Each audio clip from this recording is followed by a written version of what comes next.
খুব বেশি ঝামেলা ছাড়া বাড়িতে কিভাবে মাটন বিরিয়ানি বানালে ভাতও হবে ঝরঝরে, তার সাথে মাটনগুলো একেবারে নরম তুলতুলে হবে, সেই রেসিপি নিয়েই আজকে আমি হাজির হয়েছি।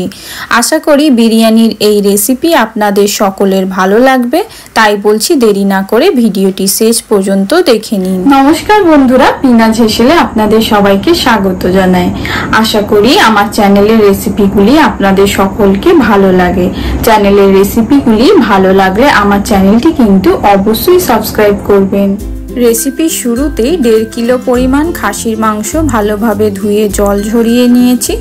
এখন এই মাংসের মধ্যে 200 গ্রাম পরিমাণ টক দই, সাথে স্বাদ অনুযায়ী লবণ, 2 চামচ পরিমাণ লাল লঙ্কার গুঁড়ো ও 2 চামচ পরিমাণ আদা রসুন বাটা দিয়ে ভালোভাবে একেবারে মেখে নিচ্ছি। এই প্রসেসটা কিন্তু খুবই ভালোভাবে করতে হবে, এর উপরেই কিন্তু মাংসের স্বাদ নির্ভর করবে। এখন ঢাকা দিয়ে রেখে দেব আধ ঘন্টার জন্য।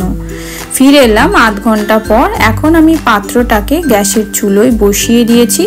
এখন গ্যাসের চুলোটা আমি অন করে দেব। সেই সাথে এখন এর মধ্যে আমি কেটে রাখা ধনে পাতা ও কুচিয়ে রাখা পুদিনা পাতা ও 2 চামচ পরিমাণ তেল, এখানে আমি সর্ষের তেল ব্যবহার করছি, আপনারা চাইলে সাদা তেলও ব্যবহার করতে পারেন।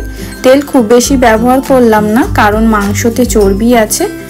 দেখুন মাংসটা কিন্তু ফুটতে শুরু করে দিয়েছে। এখন একটা হাতা দিয়ে আমি মাংসটা একবার ভালোভাবে নেড়ে চেড়ে পুদিনা পাতা ধনে পাতার সঙ্গে মিক্স করে নেব। বাড়িতে এইভাবে একবার মাটন বিরিয়ানি বানিয়ে দেখতে পারেন। স্বাদের সাথে সাথে দেখতেও কিন্তু অনেকটাই আলাদা হবে আপনার মাটন বিরিয়ানি। ভালোভাবে মিক্স করা হয়ে গেছে। এখন 15 থেকে 20 মিনিট হালকা আঁচে ঢাকা দিয়ে রাখবো। অপর পাশে বিরিয়ানির আলুর প্রিপারেশন করে নেব। এখানে আমি 1.5 কিলো পরিমাণ মাংসের জন্য 1 কিলো পরিমাণ চন্দ্রমুখী আলু ভালোভাবে ধুয়ে নুন হলুদ মাখিয়ে রেখেছি। এখন চুলোয় একটা কড়া বসিয়ে সাদা তেল দিয়ে তেলের মধ্যে আমি আলুগুলো এক এক করে ছেড়ে দেব। চন্দ্রমুখী আলু যেহেতু তাড়াতাড়ি সেদ্ধ হয়ে যায়, তাই আমি আলুগুলো একেবারে ডাইরেক্ট ভেজে নিচ্ছি। সেদ্ধ করে রাখার কোনো দরকারই পড়ে না এই আলুগুলো লাল লাল করে ভাজা হয়ে গেলে এখন আমি আলুগুলো তেল ঝরিয়ে তুলে নিচ্ছি। এই একইভাবে আমি বাকি সমস্ত আলুগুলো ভেজে নেব। অপর প্রান্তে আমি এখন মাংসটা একবার ঢাকনা খুলে চেক করে নেব। দেখুন মাংসের রং কিন্তু পুরো পরিবর্তন হয়ে গেছে, তার সাথে মাংস থেকে অনেকটা তেলও ছেড়েছে। এখন আমি এর মধ্যে পেঁয়াজ বেরেস্তা অ্যাড করে দিচ্ছি। এখানে আমি 3 থেকে 4টে মিডিয়াম সাইজের পেঁয়াজ আগে থাকতে বেরেস্তা করে রেখেছিলাম, সেটাই আমি দিয়ে দিলাম।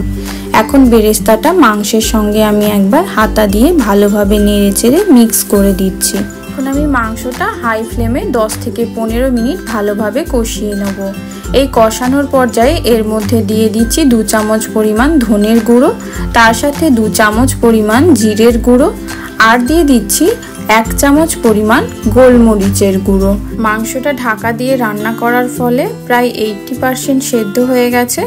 এখন আমি মাংসটা হাই ফ্লেমে 10 থেকে 15 মিনিট ভালোভাবে কষিয়ে জলটা একটু শুকনো শুকনো করে নেব। বিরিয়ানি বাদে আপনারা কিন্তু এই মাংসটা যে কোনো পোলাও বা রুটি পরোটার সঙ্গেও উপভোগ করতে পারেন। কষাতে কষাতে মাংসটা কিন্তু পুরোপুরি সেদ্ধ হয়ে গেছে। এখন আমি এর মধ্যে 2 চামচ পরিমাণ বিরিয়ানি মশলা অ্যাড করে দিচ্ছি। বিরিয়ানি মশলা অ্যাড করা হয়ে গেলে আরও একবার ভালোভাবে নেড়ে চেড়ে মিক্স করে এখন আমি গ্যাসের ফ্লেম অফ করে মাংসটা ঢাকা দিয়ে রেখে দেব। বিরিয়ানির মাংস কিন্তু 1 ঘন্টার মধ্যে পুরোপুরি তৈরি। অপর প্রান্তে এখানে আমি 1 কিলো পরিমাণ বাসমতি রাইস জলে ভিজিয়ে রেখেছিলাম আধ ঘন্টা। এখন এই ভিজানো চালের মধ্যে কিছু গরম মশলা অ্যাড করে দিচ্ছি, তার সাথে দিয়ে দিচ্ছি নুন স্বাদ অনুযায়ী, আর দিয়ে দেব বেরেস্তা ভাজা তেল 2 চামচ পরিমাণ। এখানে আমি বেরেস্তা ভাজা তেল অ্যাড করছি, আপনারা চাইলে নর্মাল সাদা তেলও দিতে পারেন। এবার আমি এর মধ্যে দিয়ে দিয়েছি গরম জল। গরম জল অ্যাড করে আমি পাত্রটা গ্যাসের চুলোয় বসিয়ে একবার ভালোভাবে নাড়াচাড়া করে দিচ্ছি। এখন হাই ফ্লেমে একবার ভাতটা ফুটে ওঠা পর্যন্ত অপেক্ষা করব। এইভাবে বিরিয়ানি তৈরির ক্ষেত্রে আমি ভাতটা 80% রান্না করব, তাই একবার ফুটে উঠলেই গ্যাসের ফ্লেম অফ করে ভাতটা আমি জল ঝরিয়ে তুলে নেব। ভাত ভালোভাবে ফুটে গেছে, এখন গ্যাসের ফ্লেম অফ করে ভাতটা আমি জল ঝরিয়ে তুলে নেব। ভাতটা জল ঝরিয়ে তুলে নিয়েছি, এখন বিরিয়ানি সাজানোর পালা। দেখুন কতটা সুন্দর ঝরঝরে ভাত তৈরি হয়েছে। এদিকে বিরিয়ানির ভাত সাজানোর জন্য একটা মোটা তলাযুক্ত পাত্র নিয়ে নিয়েছি। এখন পাত্রের মধ্যে 2 চামচ পরিমাণ বেরেস্তা ভাজা তেল অ্যাড করে দিয়ে দিচ্ছি 2 চামচ পরিমাণ ভাত। ভাতটা এখন আমি চারিদিকে অল্প একটু ছড়িয়ে দেব। ভাত দেওয়া হয়ে গেলে উপর থেকে এখন আমি ভেজে রাখা আলু কিছুটা পরিমাণ সাজিয়ে দেব। আলু সাজানো হয়ে গেলে আলুর উপর থেকে 1 চামচ পরিমাণ বিরিয়ানির মশলা অ্যাড করে আবার দিয়ে দেব তৈরি করে রাখা ভাত। ভাত দেওয়া হয়ে গেলে এখন ভাতের উপর থেকে দিয়ে দেব মাংস।